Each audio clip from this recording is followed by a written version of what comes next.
welcome. Gonna take down a nice, crispy, dead pine.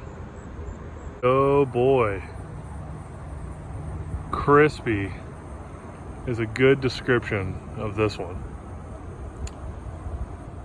Well, we got a nice dead one, about 45, maybe 50 footer, tight backyard. I got the 355 out of retirement. Should be a good day. See how it goes. It likes this type of wood. It does real well. And it's got a lot of limbs, so I decided to use a saw with a slightly bigger fuel tank. No, I wanted one with a bigger fuel tank.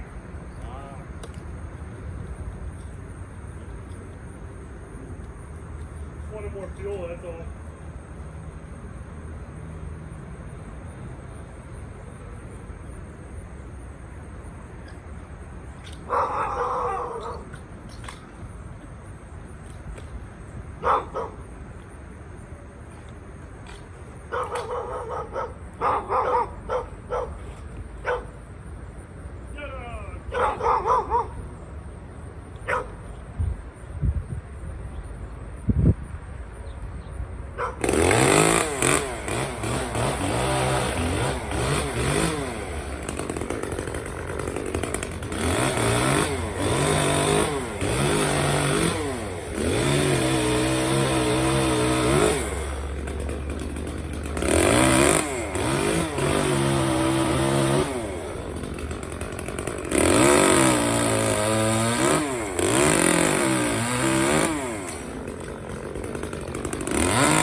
Well, here we are. As you can see, the bark is in, rough shape at best. And we got a few cracks that kind of fissure their way all the way up and down. So we'll be careful not to rock it too much.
think the important thing with a super dead tree like this is just taking your time, watching where you put your saw, watching where you put your feet, watching where you put your hands, grabbing onto things that you know are secure.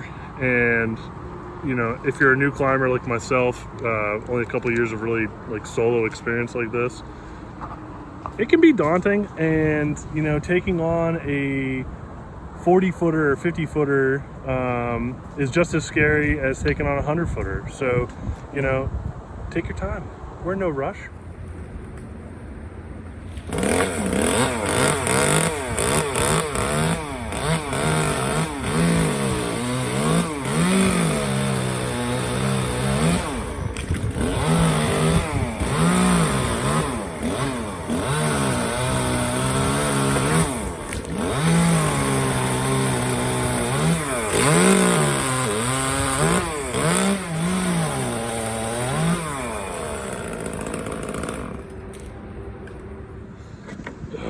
You know, there's like a feeling every climber, or especially new climber, I feel like has to get over. And it's the feeling when a small tree all of a sudden becomes big, because now you're up in the air and you're up in it and you see just how compromised, like maybe the bark's falling off, maybe there's big cracks, or there's punky sections where you put your spurs in, your boot just sinks in to the tree and you're like, what the hell? That's the hardest part to get over, honestly, as a new climber, is just getting over the fact that being afraid, I think, is a good thing. Having a little bit of fear is fine, but you know, we're tied in twice, and I think everything's gonna be okay. So we're tied in twice, got our flip line, steel core, and then we got, you know, just our blue rope going up and just hitched over. And honestly, there's really not that much left. We're up at the top. Sorry for the sun. I don't have a GoPro. This is low budget here. So we've climbed up another 4 feet and we've started to get a little bit of punk. And you know, this is where the experience would help. But you know, I took the bark off going higher up and it is soft. So I think this is where maybe we're gonna try to rig it and take a top, because I'm kind of fat and me putting my spurs in through that isn't gonna go well. But I feel like I could trust it.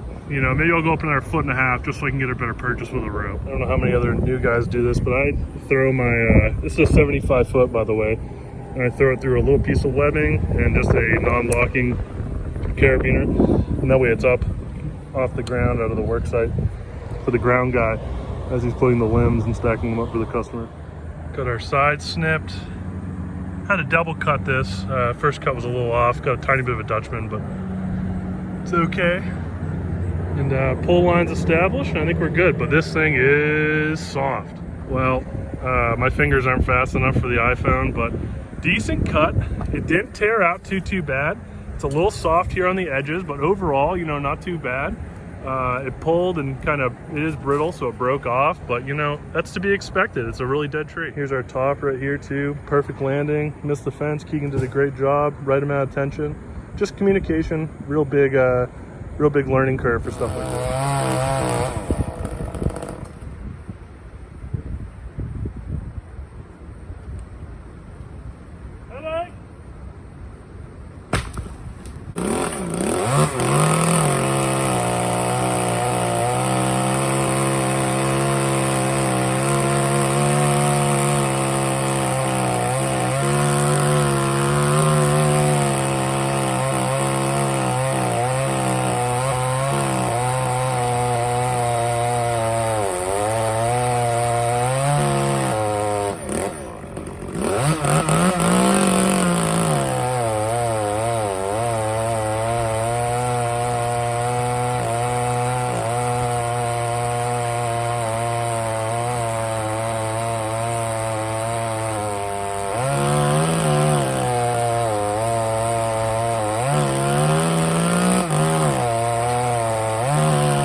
Guess I didn't quite cut the face. I was a little off, but not too bad. It's a small tree, we're still learning.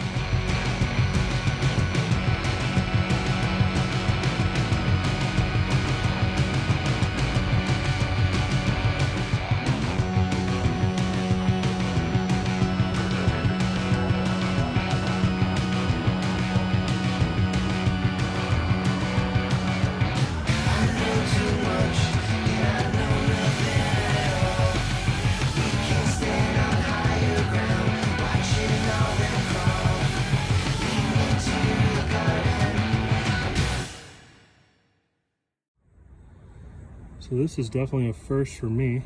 I sheared off every single tooth just about on one side of the chain from a slab of metal that I will show you. I must have just, I mean, that was full clip.